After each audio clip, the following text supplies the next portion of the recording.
chilly night because we're down in a wash by a water source. Pretty much everything has frozen dew all over it. So you can see the frost on the inside. That's because we had it buttoned up because it was cold, which then of course traps all of your breathing and leaves you with frost on the inside, which causes it to snow when you get up to pee in the morning. We're just sitting here letting the last of the frost melt off, and it is bright. Having foot issues again, not a lot we can do there other than kind of take it day by day and try not to make the issue worse and hope it goes away. We are currently at mile 51 of the Grand Enchantment Trail. Today we're in section 3, which means we're going to hit that part that actually diverts from the current Arizona Trail to the old Interim Arizona Trail. So we're expecting things may go a little slower, but the main thing is Kearney is at mile 79. Now originally we wanted to hike basically all the way down to Mammoth on the 77. We left Jem's car at Oracle under that plan, but the timing's just not going to work with the foot issue because in addition to needing to get over and get her car, we kind of wanted to spend at least one night in a hotel together before we're going to be apart for a couple of months until June. And also we jumped onto the Grand Enchantment Trail rather quickly. Kind of had to make a decision and go with it. So there's a couple of things we're going to need to set up now that it does indeed look like this is going to work. And that includes after Jen leaves, I need a wilderness permit for the Avarpayo Canyon, if at all possible. And also it looks like we're going to have to set up a food drop in Klondike because I'm not going to have quite enough time to get one mailed there. So we have about 30 miles. However, water reports look like it might be difficult to kind of divide those up how we want. Ideally, based on the mileage, we would just do about 12 miles a day. And we would get in, ow, cat's claw. And we'd get in on Friday. Then our plan will be get Jen's car from Oracle on Friday somehow, taxi, hitch, trail angel, etc. Saturday is going to be a day of errands, get me a pair of pants. Because again, I prepped for a kind of well-groomed trail on the AZT, not bushwhacking through cat's claw. So we're gonna run into the Tucson REI probably, and probably drop a box at Klondike. And then I will be back on my own on Sunday. So on one hand, that would give me the opportunity to get off my feet for a couple of days, let the sores on the bottom heal, but that's not for 2 days. So by then they could be completely healed, they could be horrible. We just don't know. And meanwhile, here's Taters distraught about only getting to go to Kearney, not getting to see the town of Mammoth. No, it's okay, I'm being so flexible. That's what she says when the camera's on. Camera goes off, I'm getting beaten by cat's claw. Enjoy it here. Oh wow! Oh, it's coming. And as always, Weaver's Needle is the big landmark in this area. Just so iconic. And picket post. And Taters. These AZT sections spoil us. Nice trail, rolling hills.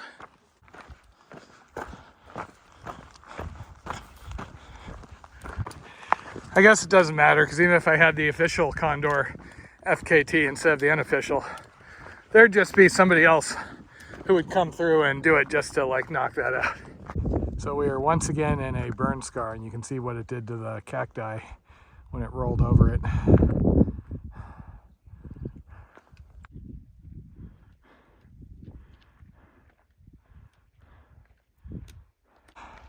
Still weavers.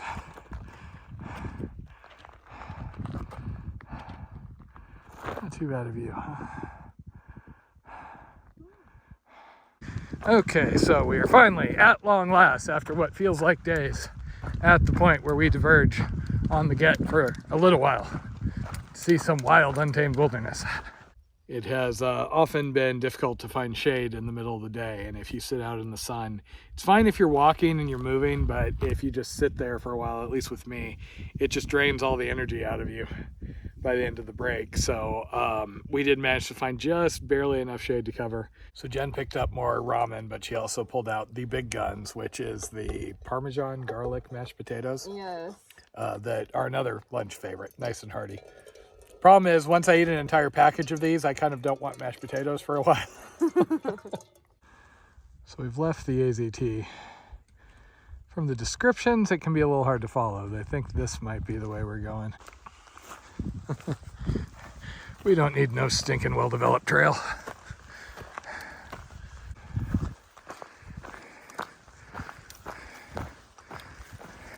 This actually hasn't been bad at all. There's enough remnant of a trail you can follow. And this is all just burn recovery area. Have been a couple of these like sneaky cat's claw though, where you're not paying attention for just a moment and the cat's claw like grabs onto the scab on your knee. You know, just as a random example.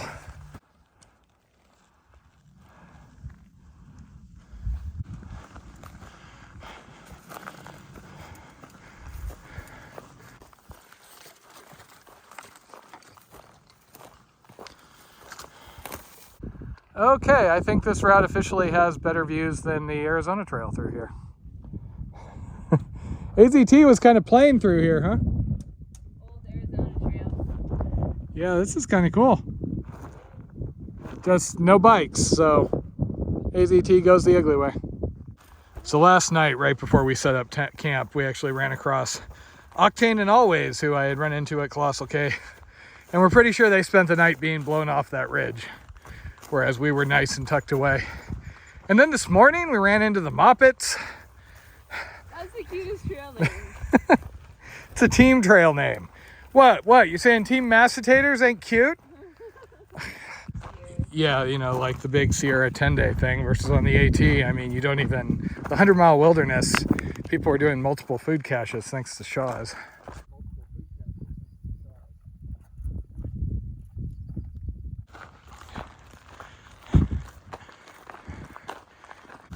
So I've actually done a fair amount of peak bagging out in Arizona. And the disappointing thing is a lot of the peaks out here have like radio towers and things on them or just weren't that interesting to climbs. I keep coming across really, really cool stuff on this trail though that makes me want to go climb. I mean, look at that.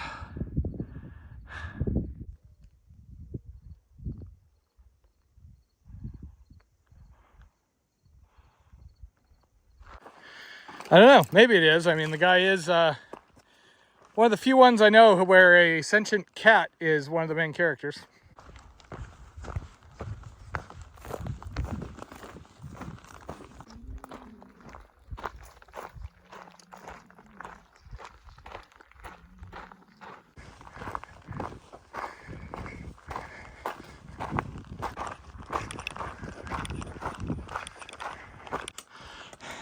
I was wary of just leaving the car in general. Trail go up, trail go down. Looks like we're going through the narrows down there. And then eventually getting back to the AZT. Have I mentioned I like uphill better? See, I'm just never happy.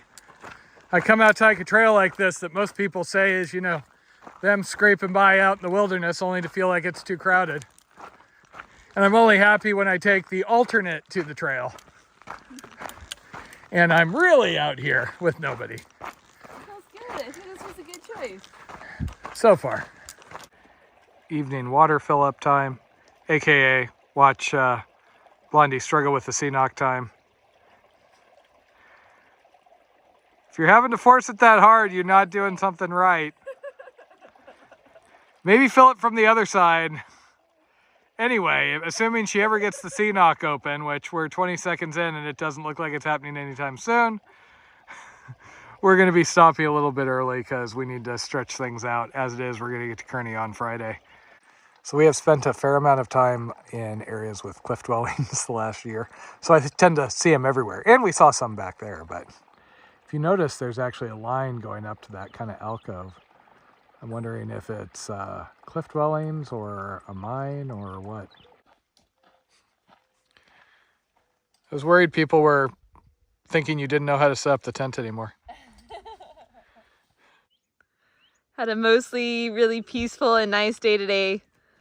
Did about 7 miles on the Arizona Trail, another 3 miles or so cross country on the Get with cairns, and then got on a dirt road for about 4 miles and led us down to this gorgeous valley at the head of the Walnut Canyon. We really enjoyed the get part, really spectacular scenery once we got on that part, and haven't seen a soul. And now we have this majestic valley all to ourselves.